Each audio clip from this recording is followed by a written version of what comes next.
everybody, it's Michelle and welcome back to the Royal Daily Tea. We have a lot of juicy royal tea to get through today, so you know what to do. Sit back and relax, grab yourself a beverage, and let's get into the Royal Daily Tea. So Prince Harry and Meghan Markle, better known as the Duke and Duchess of Doolittle of Montecito, the same people who preach love and kindness, who like to cultivate a community of like-minded people, are having a real hard time cultivating employees over there at Archewell Foundation. Now, a news story broke that a major key employee has officially jumped ship, better known as the Titanic Archewell Foundation, marking the 5th employee to leave Archewell in 14 months. Now, that is not a good sign. Now, we know that a Netflix executive recently came out and talked about all of these projects that Harry and Meghan are working on. They have a movie coming out, which we know is Meet Me by the Lake, and they talked about a couple of unscripted docuseries, which I believe could be his African docuseries, which quite frankly is not exactly the best timing. But we all know that is code for Hollywood talk. They're never going to come out and ever shade Harry and Meghan, especially since they're still under contract. If you remember when Spotify was trying to sing the praises of Meghan right when she launched her podcast Archetypes, they were blowing smoke up everyone's arse. They were paying for these huge billboards, telling people how wonderful, how great she's performing. They were flubbing numbers, trying to act like she was higher than Joe Rogan, and they were just so happy. Oh my God, she's such a success. Look at Meghan. But we all know the truth. She sucked. And then it tanked. And then they said, get to steppin'. They dropped them. They cut the contract. And they came out and called them grifters. And they didn't apologize. They didn't take it back. They didn't care. They told everyone they're not worth the moolah.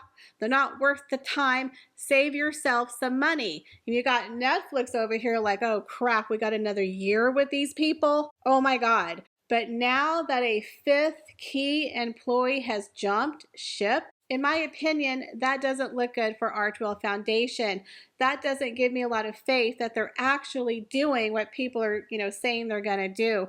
We all know there was a rumor they were trying to hire this very famous director to direct their movie, and they wanted him to take a pay cut so he could have the, quote, honor of working with Meghan Markle. And I'm not joking, y'all. This actually happened.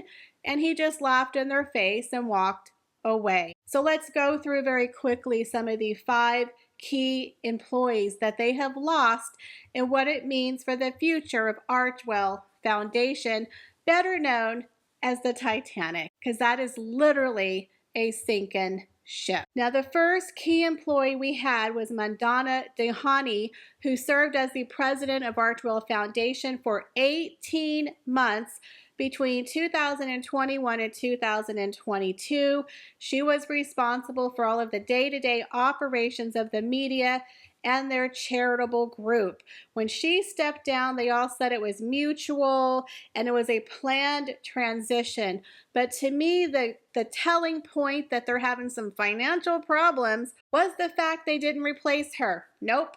Instead, Harry and Meghan decided, oh, we don't need a seasoned professional. Nah, we could do it ourselves, y'all. We're now in charge. I'm sure everyone was just thrilled to know that now Harry and Meghan were steering the ship straight into the damn iceberg, called the blind leading the blind. Can you just imagine 2 narcissist buffoons who don't know their left from their right are now taking over the running of the company? Now, during the same month that Dehani left Archewell, Rebecca Sonanis, who was in charge of Archewell Audio, also stepped down after 18 months. Now, she was in charge of Meghan Markle's podcast Archetypes, and believe me, when she left, she didn't mince any words, and she pretty much took a major swipe at Meghan Markle on TikTok. She said producers edit, research, write, make scripts, make the sound good, score. Everything you love about your favorite podcast is because of a producer. A producer made it.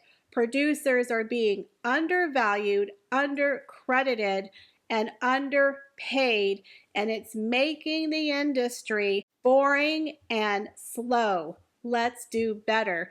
Now, why would a woman who's on an award-winning podcast with the Duchess speak so negatively? Could it be from her personal experience? Oh, I would think so. Now, the next person was Farah Taylor, who had the most laughable role as a head of marketing. First of all, what the hell is she marketing? Archewell Foundation's website is ridiculously outdated. They have no social media in a digital age, but they had a head of marketing. What did she do? Arrange the paper clips? Did she do some filing? Was she doing Starbucks runs? Because what kind of marketing was she doing for Archewell Foundation? I write a blog post once every 6 months. What the hell was this poor woman doing? Then they had a major person by the name of Ben Browning. Now he quit Archewell at the same time as Farah Taylor. I swear people always leave in 2s and 3s. Now Ben Browning was a huge blow to the company when he left. Ben was the head of the internal content at Archewell, but he was also an Oscar-nominated producer. They hired really talented people. They just couldn't keep them. Now, the pair's joint departure came just a few days after Prince Harry released his memoir, Spare. Again, they're like, we don't want to hear a guy talk about his Todger over coffee. Guys, did you hear the story about my Todger and how Meghan sings to seals? They're like, yeah, we gotta go. We gotta go.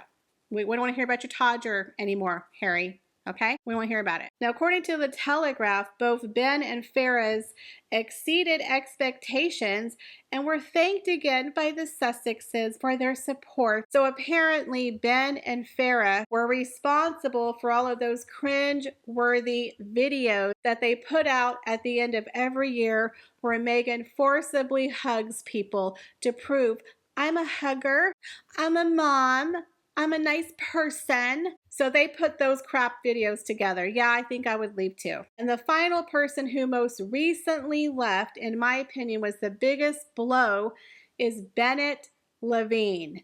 Now, Bennett LaVine had been with the company since December of 2022. Bennett joined the company as a coordinator in 2021 and was later promoted to manager the following year. Now, taking to his social media about what he is going into, Bennett shared, I'm happy to share that I'm starting a brand new position at Synthetic Media.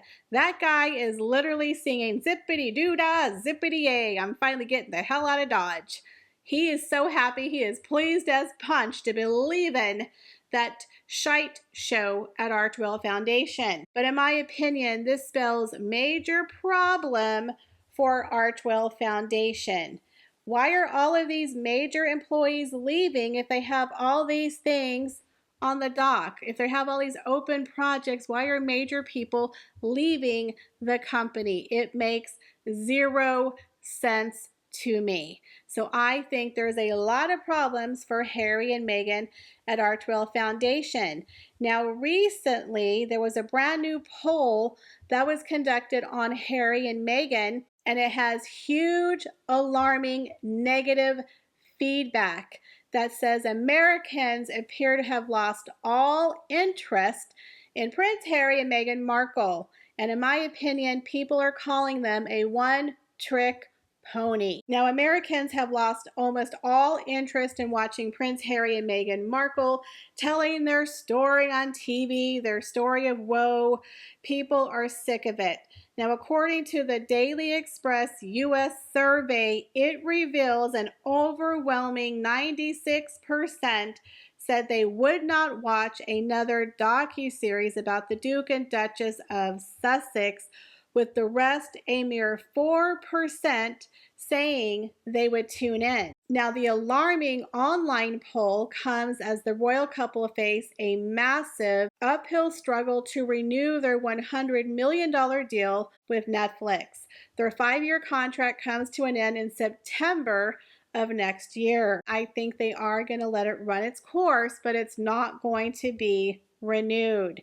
Now, we know that Harry and Meghan visited Jamaica 2 weeks ago in a bid to possibly chummy up to the CEO of Paramount. Now, let's not forget Paramount has another company called Nickelodeon, and Meghan Markle might be trying to shop Pearl. Yes, Pearl over at Nickelodeon because they're getting desperate and their projects are going nowhere. So what do you guys think about Harry and Meghan? People saying that 96% of Americans have zero interest in watching anything about Harry and Meghan. And what do you think about all of their employees and their mass exodus of Archewell Foundation? In my opinion, this is definitely going downhill for Harry and Meghan, and we're only in February. It appears that February is going to be another Honest Horribilis 2.0 for Harry and Meghan. So let me know what you guys think about today's story. Leave me your comments, guys, down below. As always, I appreciate each and every one of you, and I hope to see you in tomorrow's video. Bye, guys.